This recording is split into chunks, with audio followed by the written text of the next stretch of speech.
Hey, welcome to episode 290 of Ugly Awesome Podcast. We are almost 300. I'm glad that's not my actual age. I'm glad I'm a lot younger than 300, and now I feel really young at 50. Anyway, none of that was important. But this is more important. Sometimes in life, things just aren't working out for us. We are going one direction, and it's just it. And that direction can be boring. Sometimes it feels overly stressful and not what we want, and but that direction can be tempting if it's what we know and what we're good at. Our guest today was going in one direction that was giving her a lot of things, but she realized she wanted to go in a completely different direction in life.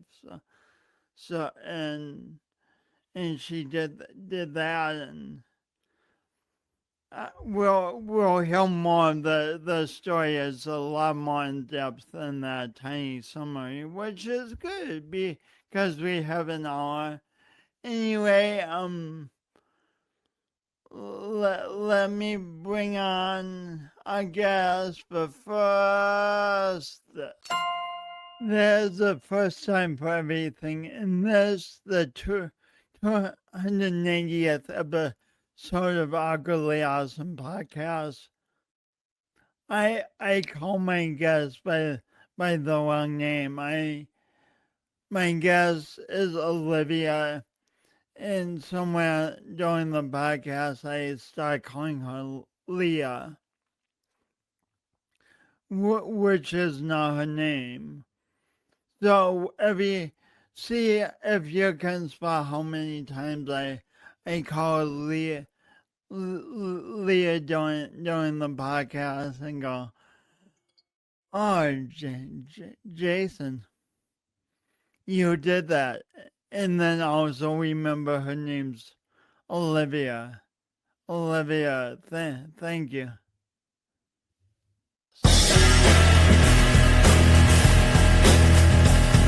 Today's guest, Olivia Morrow.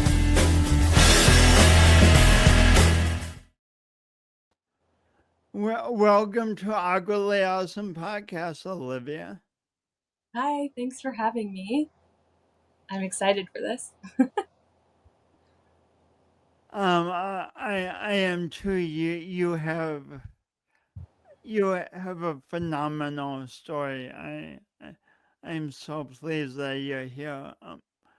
First, I like taking my guests back a little to the childhood because so much happens when we are kids that forms some of our interests and stuff. So if I had known you at age 7 or 8, what would you have been interested in?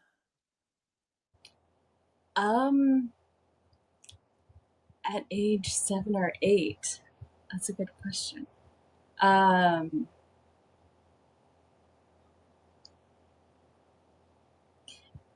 my childhood is a little fuzzy to go back that far. I think I Oh, was still, just the first time you remember being interested in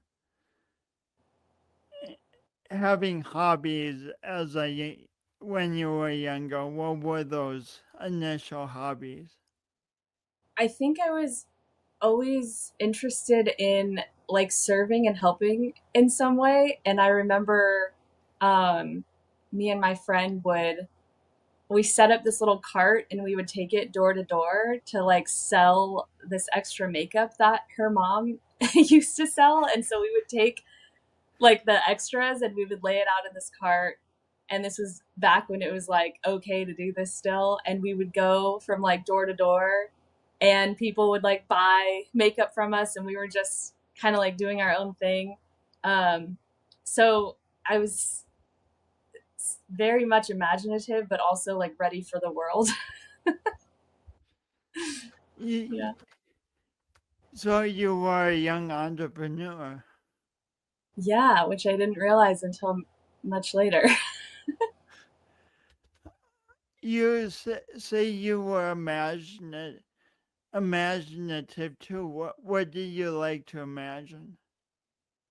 um, well, I remember that I liked playing like as an animal. So me and my siblings would pretend that we were animals and actually get on all fours and jump from like couch to couch and make the sounds.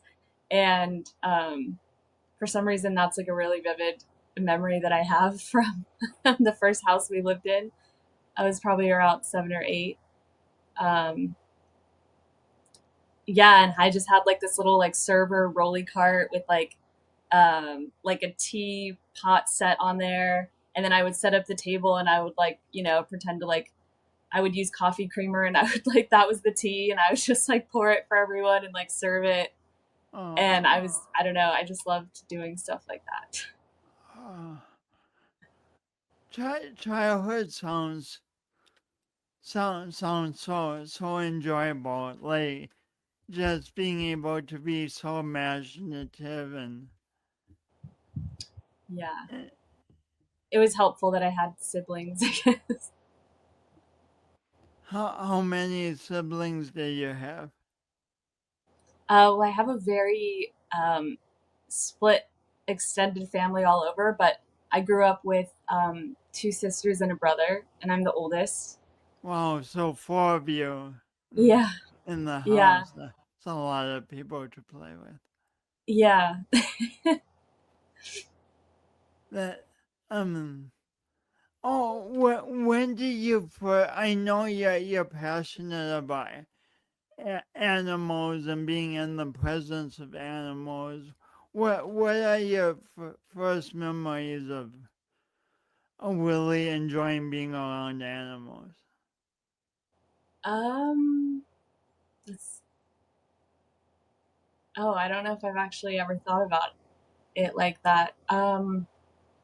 It was probably when I would visit my biological dad in Colorado, and he lived in the mountains, and he had all kinds of animals, mostly dogs and cats, but there was some occasional, deer and bears outside. And I loved going to visit him because I didn't have anyone here with animals. And so when I would go there, I would just get to interact with all of his animals. And yeah, I just really loved being around any type. And I guess we should tell the people listening where's here. Where did you grow up? Oh, California, so San Diego. I was born on the East Coast, but I lived in San Diego uh, for my whole life. So that's really all I know. No. And you grew up in the northern suburbs beyond Yeah, of North San County. Diego, right? Yeah. Nice. When you were in high school, was it in high school when you first got a position in medical billing? So I started working when I was 15 and a half or 15 when we were able to work that young. I don't know what it is now. And then when I was 16 and a half, I started medical billing while I was still going to school. And that's, yeah, so that's started in high school. When you first landed that job, what did you enjoy about it? I really liked I for some reason I've always had a thing with typing and like seeing how fast I could type. And I was data entry, so like that's all I did all day was type. And I like memorizing things. So I guess the part I really liked about it was I got to read interesting charts, and then I got to input the data from the chart, and I would have to memorize like, all of the different facilities addresses and like the diagnostic codes. And so I just would get into this like rhythm and flow, and I would just like type away on the computer and like that big calculator with the paper. And yeah, that was the most enjoyable part. So it does sound like you had a lot of fun with it initially. What changed after a while? Well, I did do a lot of different. I had a lot of different roles. Because when people would leave and they needed help, and I just always wanted help wherever I could. So it was like, okay, receptionist, data entry, scanner, letter mail person, like all of the different things. So I would kind of like bounce around at the different stations. And then we changed location because our building was old, and I stayed with them. And then it was at least like 5 or 6 years in, it started to kind of feel like, okay, things are like dwindling. I'm just doing this because I have to, because I need to make money. I know that like this isn't what I want to do. And it just started to feel really temporary. And so and then I stayed with it for obviously years after that until I was finally like, okay, this is not it. This was just like a stepping stone. How many years in were you when you were like, this isn't what I want to do with my life? It was probably like 6 years in, and then I stayed for another like 5 years. Well, w- so lot of people stay in things that are not the ultimate what they will want to do. Why do you think you stayed in another 5 years? Um, part of it was okay, I'm making money. Like that's a good thing. I'm making money. And then the other part was mindset of not feeling like I could do anything else. And so just getting in that routine of like, all right, I've already been here for so long. Maybe I should stay longer. Like I could, just keep like extending it and rationalizing the reasons why I should just stay. Um, and then, yeah, it was mostly mindset that kind of, I was just stuck in a rut and autopilot, and a little lack of confidence to know that I could leave whenever I wanted, actually, and just do something else. But it just hadn't clicked yet. So you were in a mindset that could have kept you in medical billing for the rest of your life. I'm making money. This is what I know. Just keep going, and maybe it'll get better somehow. This is an important question.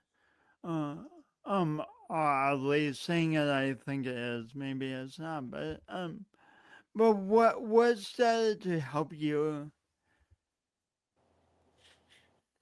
be like, oh wow, maybe I do have what it takes to go in a different direction. Um, the first piece I would say came from within, that like, okay, I know this isn't it. And then somehow I ended up on social media, which I never wanted to, but I did somehow.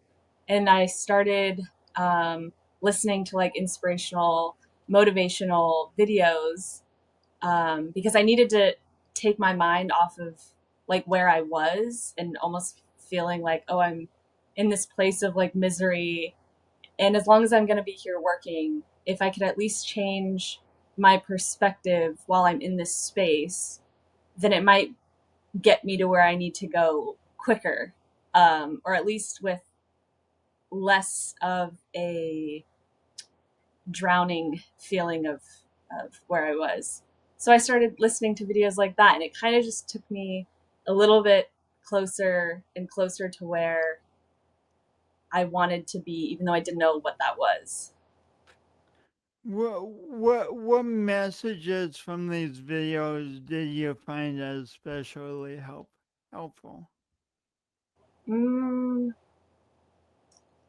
I think it started with messages about, it was definitely a lot of mindset videos of, like how to shift your perspective about things, and what you focus on grows, that kind of thing. Also, like all those cliche things from those motivational speakers that you hear, that don't yet put things in action for you, but it at least gets you thinking in a different way outside of my own mind.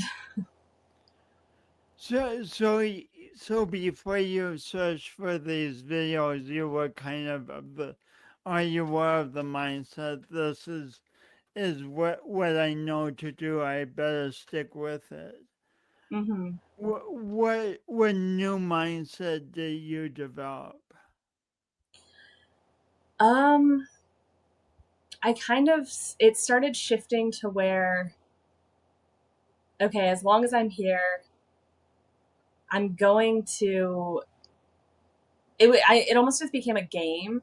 So it was like, okay, the more I work, the more fun it could be. The faster I type, the more I get done, the more money I can make in a quicker amount of time that I could then put to something else to get me out of here faster. So I just kind of turned it into a game instead of thinking like, oh, I'm in this like dark building and I feel like not good when I'm here. I don't like the people. And I just was like, okay, I need to shift.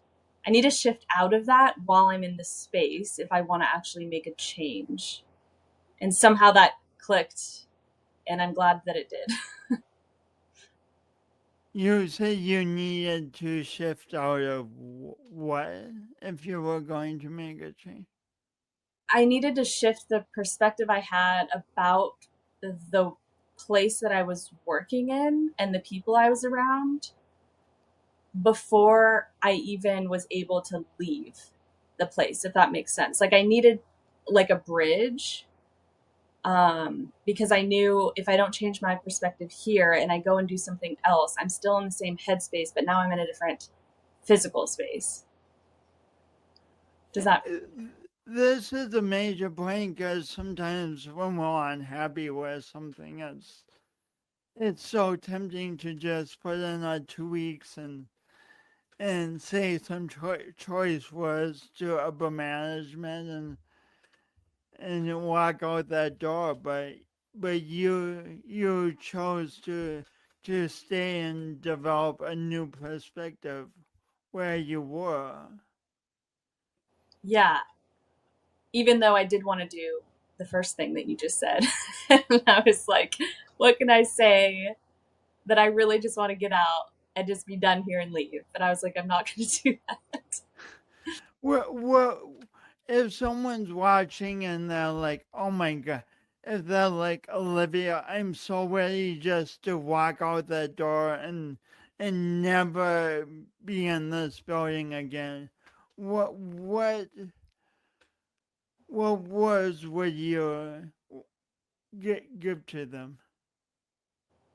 Um, I would probably ask them, like, how is it that you would want to feel when you leave this place that you're at?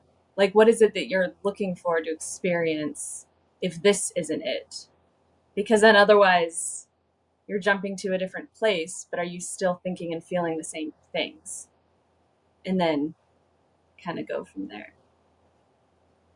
And then you would encourage them to cultivate those feelings where they are, kind of Yeah, first. like cultivate a new perspective, um, become a little bit more self aware of their experience currently. Because it doesn't matter where you are, if you're thinking and feeling the same things, then nothing else really changes since it starts from here inside where you are, and then the outside can change and match the inside. I just had this image from what you said. If I'm looking down at the ground here in South Dakota, and I go to Paris or to London or to Tokyo, and I'm still looking down at the ground. I'm even though the places are different and more exotic, I'm still going to see the ground Yeah, it's a good if I analogy. have that same perspective. That's interesting. Mm. Hmm. How did you understand within yourself when it was when you had spent enough time at at the medical billing place to then make the next step? Um, well, it was interesting. I had an idea of what I wanted to do. So I was like, oh, I'll hire a business coach, even though I don't really know what the thing is that I'm doing. So I started working with a business coach, and of course there's kind of like the like a borrowed confidence that you get from a mentor, right? It's kind of like you're working up where you are, so you kind of lean on them for, okay, they're an example that I can look towards until I like build up my reservoir of confidence to like do the thing that I'm ready to do. And so that was kind of the start of it, that things really were shifting. Even though there was still a lot of unknown, but I was thinking, okay, this is at least some sort of jump off point that will allow me to make the leap, even though it was very unclear and kind of scary, you could say. So that's interesting. You started changing your perspective at work, and then it gave you a new idea of hiring a business coach, and then you took took an action while still doing the same job you have been doing. You took a new action. Hmm. That- Yeah. That's interesting. So then you, at a certain point, you put in your 2 week notice, and you left work, and then stepped into a new business, and it was instantly all successful, and everything was wonderful. I interestingly, you're bringing me back to, I think I was on the phone with her, the mentor, and I just had this feeling come over me of like, well, I have no idea what's next. But now is the time to leave. And I just started crying, and I was just like, I don't know what this is, but like this, like now is the time. And I couldn't think about it anymore. And I was like, this is it. And that was kind of the beginning of this journey. So you made the leap. What were first? What was the initial few months after the leap like? I was finishing up the coaching program, so there was a lot of kind of like background work that I was doing and learning different things of how to put um, the business plan into action. And then the coaching program ended, and I was like, what am I going to do now? So that was kind of, I always like to have like something that keeps me in line with things. And so when that ended, there was another ending. So I was just kind of like, okay, now what? Another uncertainty on this path. And then that was another layer of the journey. So you had learned how to construct a business, but did you know that you wanted to do sound healing or yoga therapy or at this point? No. So this, I actually thought I was going to do mindset coaching, online mindset coaching. And then my business coaching ended, and I was like, oh, I actually don't want to do this. This is not for me. Uh, and so then I was really like, okay, now what? Now what? Because I don't want to do what I thought. Well, Um, what's that feeling like? You've left your job and in the business you thought you were building, you're now like, nope. yeah. What's that feeling like? Um, well, that's when things started to kind of go from this to like, and just like closed in, and it was it was all uncertainty, um, all fear. Like it was everything was just a big ball of unknown and like a dark cloud, really, because it was like, oh, this was before I had any um, spiritual guidance. I didn't have anyone else that I knew that was like doing what I was doing. So I was very isolated, lonely, and many things of that feeling. And and then there unfolds another part. So so so what do you do with such an uncomfortable a horribly what do you do with this horribly uncomfortable feeling and uncertainty? um, well, it was kind of like when you go through the different layers of grief. And long story short, it was just kind of going through like a range of emotions and feelings. And oh, what is like my worth and my value actually connected to? Like, what do I have to offer anyone? I'm useless now. I have nothing to give, nothing to offer. Obviously, this is all untrue, but the mind starts to make all kinds of stories. And I let that go for at least a few months of this spiraling. And then it was like, okay, I need to do something, even if it's another temporary in between. Like, I just need to do something with my time so that my mind isn't spinning. And yeah,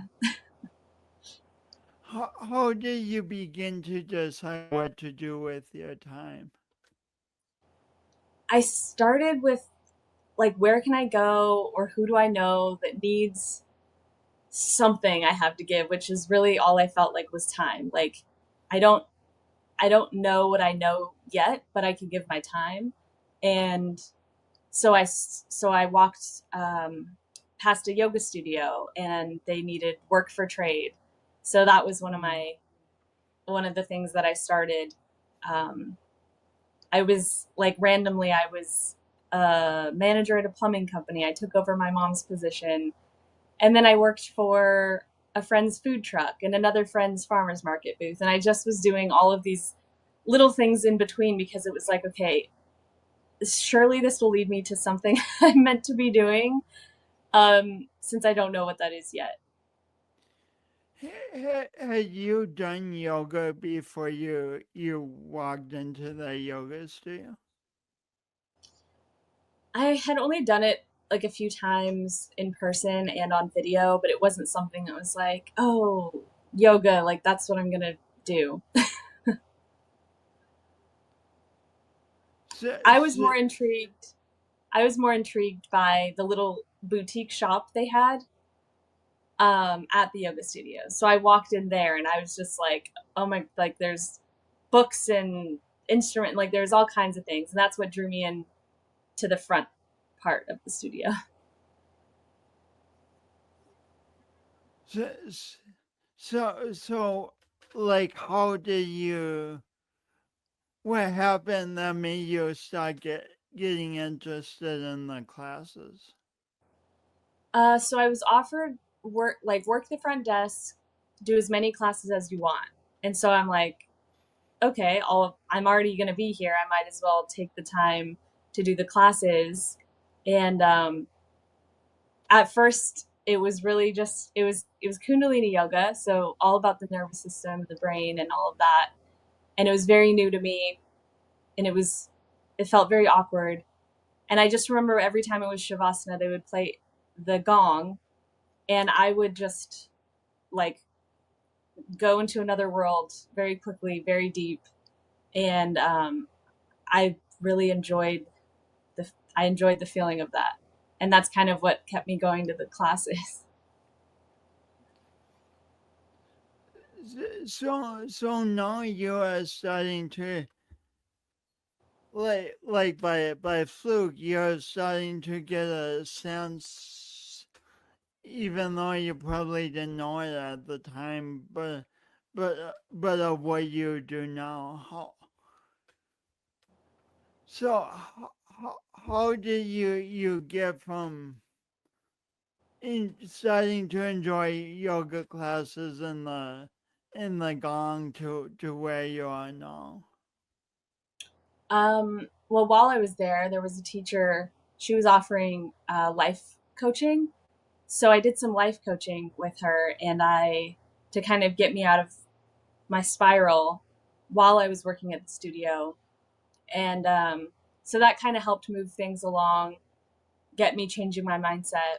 And then I did a teacher training with her, and then after that, I did another teacher training at the studio with the A owner, teacher training on life coaching or a teacher training on yoga? yoga teacher training. What inspired you to say yes to teacher training? It's a big Um, commitment. that's a good question. Somehow she brought up the opportunity, and I was thinking, well, I don't know if I want to even like be a yoga teacher. And but I was like, but I'm not really doing anything else right now, so I'll just try this and see if I like it. And I did enjoy it, and so then I decided to do the second one. What are your yoga teacher trainings in? So that one was in kind of like a hatha flow. The second one was vinyasa and kundalini and sound. So that was Uh, where I got to first experience the element of sound, not just listening to it, but learning about it and how to use it. And then that was the starting point of where I am now. so what? I mean, most of us, I think, understand stands like the power of sound through listening to music. I don't know what else, but would you talk some about sound as healing and how and what's that like? Yeah. Well, there's many different layers to it. There's different instruments you can use. There's voice, um, and the way that it works, or the way that I work with it, is very integral. So it's working with all of the layers. So physical, emotional, mental, spiritual, and the different instruments have a different way of bringing a connection to these parts. And it's really for overall healing, about bringing more harmonic coherence to all of the systems of the body. And that's why I enjoy it so much. So let's use someone use an example. If someone one comes to you with like a lot of anxiety, how can sound sound help them? Good question. Sometimes in that case, I'll weave in my yoga therapy, so that way we're getting into the body first. Because if you're feeling really anxious and you go to lay down, then usually that's not necessarily a good combination, because then you're still in the mind and the body's antsy, and then you're just still thinking. So sometimes, we'll shake it out, we'll get into the body, and then the person will lay down, and I will determine what instruments we use for anxiousness, right? Like if you're feeling anxious, a gong might not be the best instrument to use. You might become even more heightened, and then we have like a sound hurting and not a sound healing. um, yeah, And we don't want to sound hurting at all. yeah, no. So I try to steer people towards sound healing versus that. And yeah, so it's just bringing about the instruments that are more kind of like soothing and gentle to the system for somebody who's experiencing anxiety.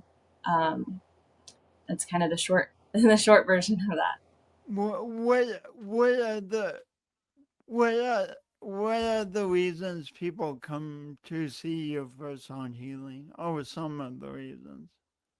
Well, if I'm doing a group class, it's really just about like letting go, rejuvenating, relaxation, stress relief, quieting the mind, that kind of thing.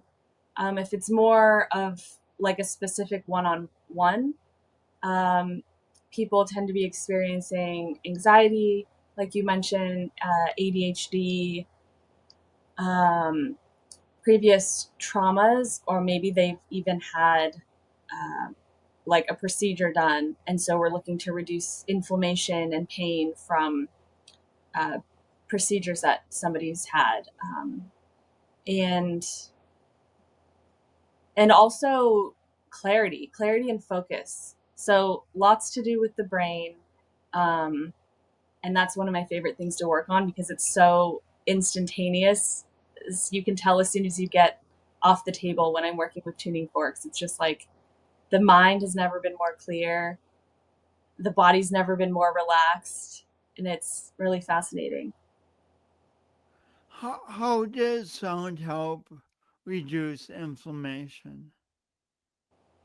So, depending on, I can either work on the body or up to the ears, which sends a relaxation effect through the parasympathetic system. It's activating the vagus nerve, which is connected all the way down to the stomach, to all of the organs and glands. And when I use specific frequencies, those will elicit a relaxation response. And when I'm working directly on the body, reducing inflammation, I have specific forks that are actually for reducing inflammation. Hmm. And it increases the nitric oxide, which is like kind of a bubble that expands and helps with that healing process. Hmm. And I can feel the inflammation just like melting away when I use the forks. Wow. Yeah. For someone who hasn't thought much about inflammation, why what is inflammation and why is it important to allow it to melt away when possible? Um, well, depending on why it's there, a lot of times, or sometimes it can be, there's just a lot of stress and tension in the body. So when we reduce that, it can be a physical change that you notice, or it can just be an actual feeling of release, right? Like you don't feel as heavy. So it's not like, oh, we have to reduce like all of the inflammation, right? Because that's also doing its job.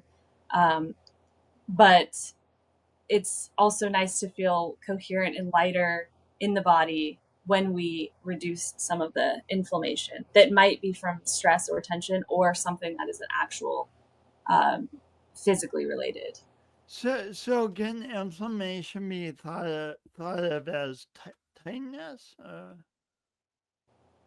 Um, it's almost, how would I describe it? Like I want to say like a swelling, or kind of like a puffiness. Hmm. So sometimes you can feel it. A lot of people tend to know when they're inflamed, right? It's just this feeling of like ex- expansion, but not in the way that we're looking for necessarily. Nice, nice. Yeah. And then I'm so fat. How does sound healing help with ADHD? So for specifically for ADHD, um, I work a lot with balancing the brain waves and the brain overall. And so when we are balancing specifically the beta brain wave, it helps to reduce those symptoms, or however you want to call it, of ADHD. And it just brings you back into focus and clarity. You don't feel like you're bouncing around all over the place from one thing to another. Hmm. So it's a lot to do with the beta brainwave. And you also mentioned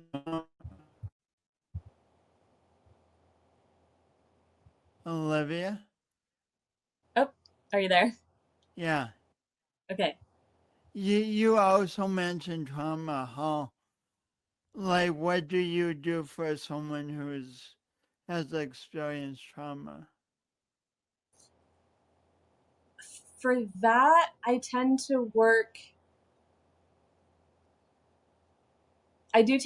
with the body first, from the therapeutic yogic lens, um,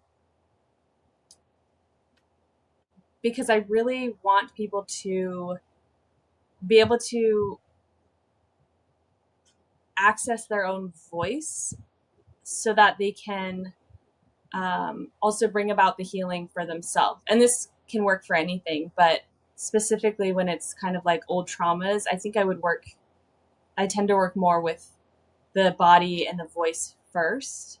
Um, and then if they want tuning forks, then I'll work with the brain and the elements. And so it's kind of, when we're working with the subconscious and old, like traumas and past things like that, the sound will repattern without us having to like talk about the stories of what brought about the trauma. And so it kind of reconfigures itself. Well, I'm fascinated. So you said initially you would work with movement, yogic movement, and the voice. I never thought of yoga as being related to the voice. How do you relate the two? Well, when you're in, say, a yoga class, right? And you end and you do like an om. Mm. So we're using the voice there, but then no one really thinks about, or some people don't think about expanding on that. So when I use the voice, for me, it comes from a therapeutic yogic practice, but then I also do sound. So that's where I kind of like bridge the two, and I do more of less of like, oh, we're gonna do a yoga flow, we're gonna do warrior and all of those, but more of what is it that your body needs to be expressed through movement and sound that is coming from your own instrument, which is the body. Oh, so you're asking your students to make sounds as they do yoga? It might be during movement, or it might be like two separate things. So it's really just, it's very individual and personalized. How many years ago were you sitting at um the billing desk now? I think that was 2019. So So you allow yourself to take a leap and try new things and oh, could you like did you have any imagination that you will be doing what you're doing now? Um, Not exactly. No. That's wow, that's interesting. Yeah.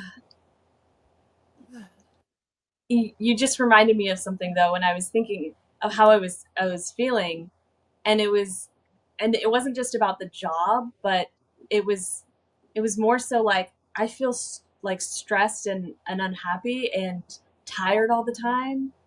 I have no energy to like do anything, and I was like I'm too young for this. Like why do I feel this way? And then I'm realized like I'm just pouring all of my energy into something that isn't really giving me anything back. It's draining, not revitalizing. And I just remember thinking like I'm too young for this. Like I need to do something that's going to bring me life and not just give my energy away to something that I don't want to put it to anymore. And so I was like, I refuse to continue feeling this way. So what can I do to make that change?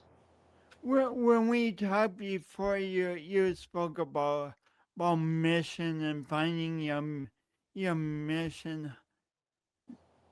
How does being now aligned with your mission relate to how you feel in, in your body on a daily basis? I feel good. Like I feel light. I feel energized when I finish my work, my life's work now. Mm, I don't feel tired. Like I feel like I gave and received. And sometimes I'm like, okay, I'm ready to do more. Like what? Like now what? I don't feel like like I just did this thing and I'm so tired. And it's a completely different feeling. so when you're walking now, you say it feels like you're giving and receiving. How are you receiving? So it's interesting that with these different modalities that say for sound for example, right, is another type of energy healing. And when you learn these tools and modalities, it's like as you're giving, you're also receiving, because it's not just you having to output your own energy, right? It comes from beyond just us, or maybe it's coming from the tools that we're using that's assisting us. And um, so as I'm playing sound, for example, I'm putting that out there for people to receive it, but I'm also receiving it myself because I'm Mm, hearing it and feeling it. So it's not mm. like anyone else has to give back to me, but it's just happening in the presence of the sound or the intention that I'm holding. And it It's just becomes kind this of a mirror for me. circular. Exactly. Wow. Yeah. And speaking of giving and receiving, you also do sound healing with animals, huh? hmm What is that like? Um, so far, I love doing the healing with the horses. So I'll use my Tibetan bowls, tuning forks, voice, and it's really fascinating to see how they respond. Because just like babies and right, babies and animals and kids, they respond much quicker, right? They don't really have things that are getting in the way. They're not overthinking anything. They're not like letting anything impede what's going on. So you can see the reaction, or I like to call it a recalibration, happening in the moment, right? And so for example with the horses, you might see them start to like doze off and fall asleep. They relax their hips, it's like they're meditating, or they sigh, like a sigh of relief, just like we sigh. And then the Mm, breath becomes coherent, so it's like the breath starts to synchronize, and we might sigh at the same time. And yeah, or they might need a release. I might feel a lot of like sadness that the horse is experiencing. And so we help to clear that with the sound. And um, yeah, it's really fascinating. Wow. Oh.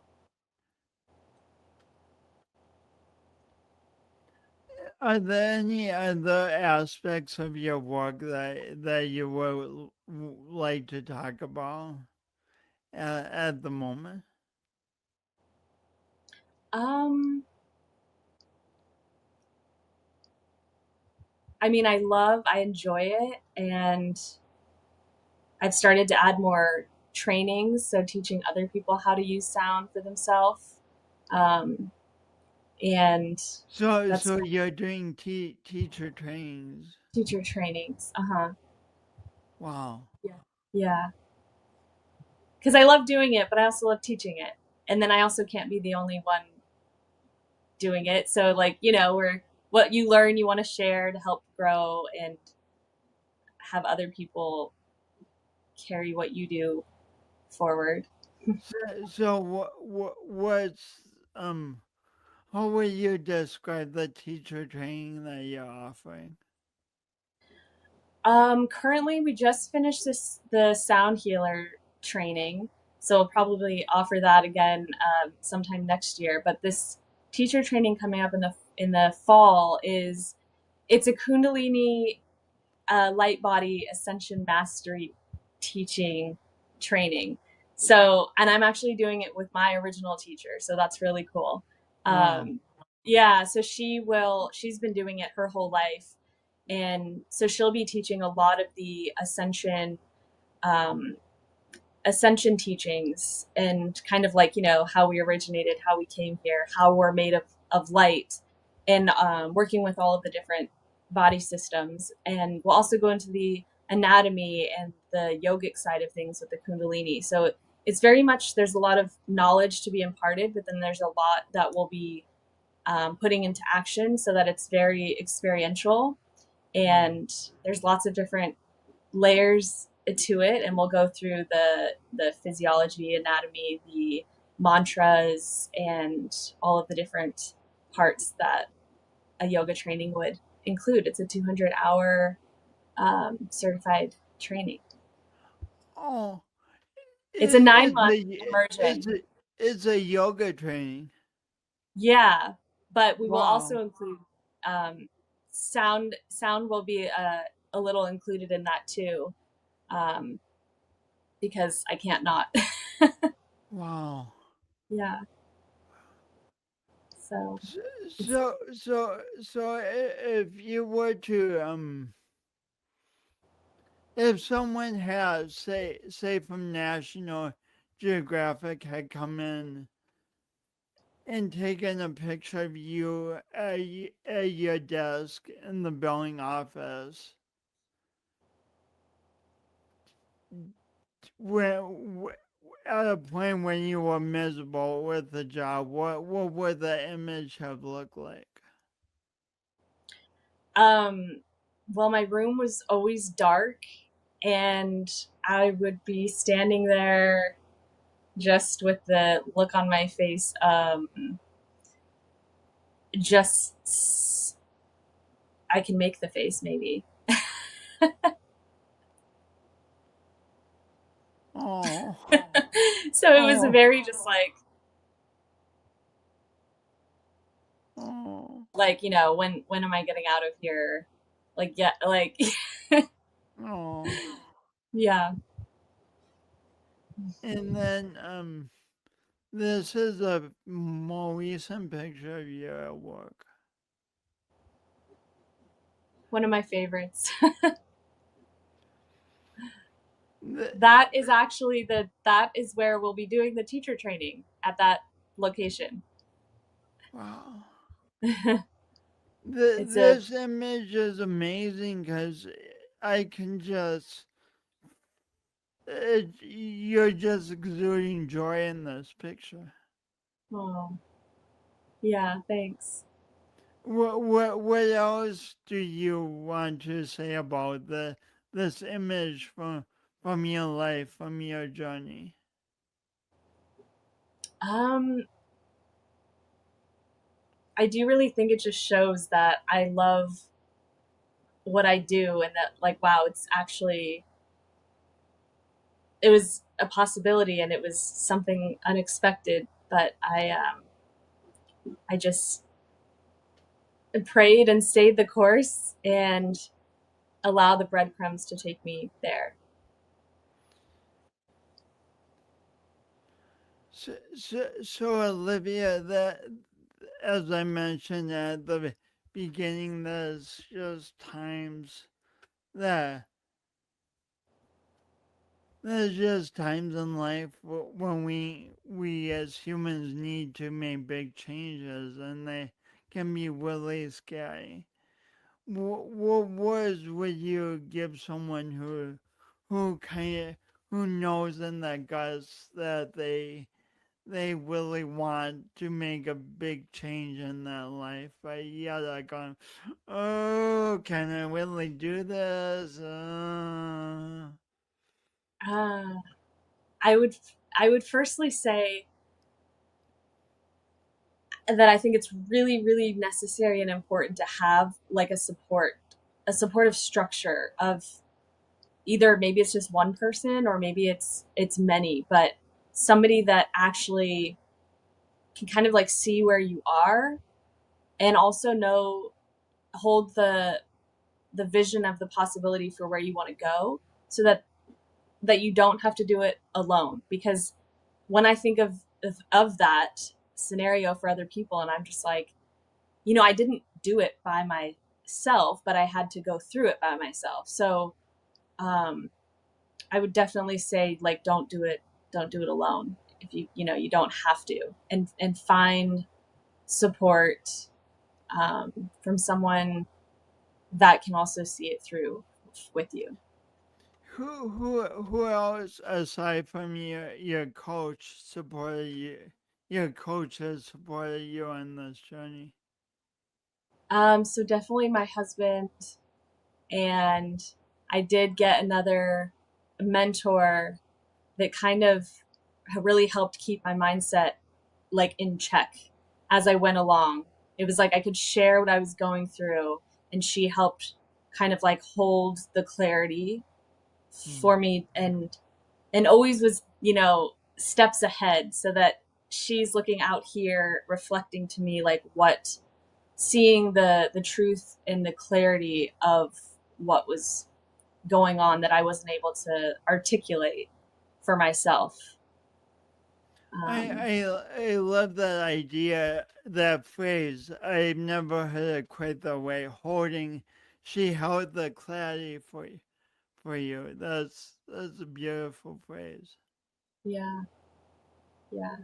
I also don't know how I wouldn't, like, I don't know where I would be and how I would have made it through without those two people. Yeah. Can you man? What would your life be like if you were still working medical billing? Um, I feel like I would not feel as young as I do. I would have been very miserable, and I would not have the people around me that I do now. Things would be very different and not in the way that I would like. Hmm. Yeah. And But I actually, oh, sorry. yeah, what?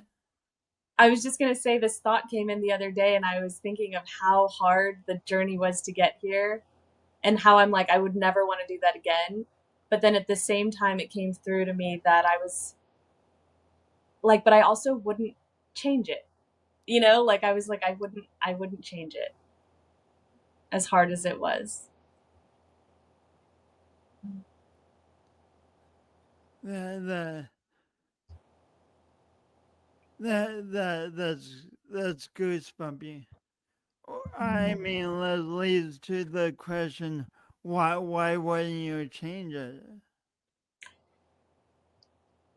Because even if this sounds cliche, I really feel like I had to go through that to be able to offer what I'm offering now as far as like, support for other people. Um, and if I were to change that, then I'm like, would I even be here now doing this? Like, it was just kind of like a surreal feeling just recently that came to mind. And also, even as hard as it was, I now see that it was still possible to make it through all of the mental and emotional suffering I was feeling. Like, I can see now that, like, at the time it did not feel possible, but as I move through it, I know it's possible. Wow. Wow. Yeah. And congratulations. And now you not only have a vision of what you want to do, you're doing it, and doing it includes having a beautiful website, which which I need to erase a few things, which is here.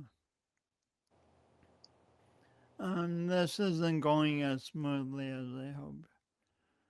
Um, no, but shoot. Um, take two on this. Isn't um. Yeah, sometimes things are easy and sometimes they're awkward, and this is awkward. So, Leah, you now have a beautiful website. We're going to have a grand unveiling of it right now. Uh, does that look right? Yeah. Oh, good. So, obviously, if you want to get in touch with Leah, that's her website. And Leah, I ask all my guests this. I talk a lot about the power of doing our imperfect best. And what it means to me is I have a vision of the best I want to create in my life for myself and others. And I go for it. And along the way, imperfections, mistakes, uncertainties, circumstances come up, and instead of being stopped by those, I try to learn from those and go again forward. What does doing your imperfect best mean to you, Leah Morrow? Um, well, coming from a perfectionist mind, I I now, it's taken practice, but I allow myself to not overthink something before I just do it. And I know that by just doing it, it will also help me move things along faster than if I waited until it was perfect, because it there's no such thing as perfect, and the only one who wants it to be perfect is you anyway. So no one else is no one else is expecting that from you. Kind of just taking off those self expectations will make things be smoother and easier. That's a great definition. Thank you. Um, and thanks so much for what you're doing now and for being on Awkwardly Awesome podcast. I'm going to wrap up here, but please stay on the line after I wrap up. It takes a minute for things to upload. And Thank you. and thank you everyone for tuning in. I realize sometimes that I shrink down in my seat as I'm doing this. I should do more yoga again. But anyway, thanks for tuning in and thinking about Leah's story and the leap she took, and thinking how that might apply to your own life or the life of someone you love. And tune in for another episode of Ugly Awesome Podcast next week. Unless you're watching this 2,000 years from now, and then you have to just settle on reruns because I'll be somewhere else. So, anyway, have a good day. Remember, you are the best. And thanks for tuning in. And remember to smile.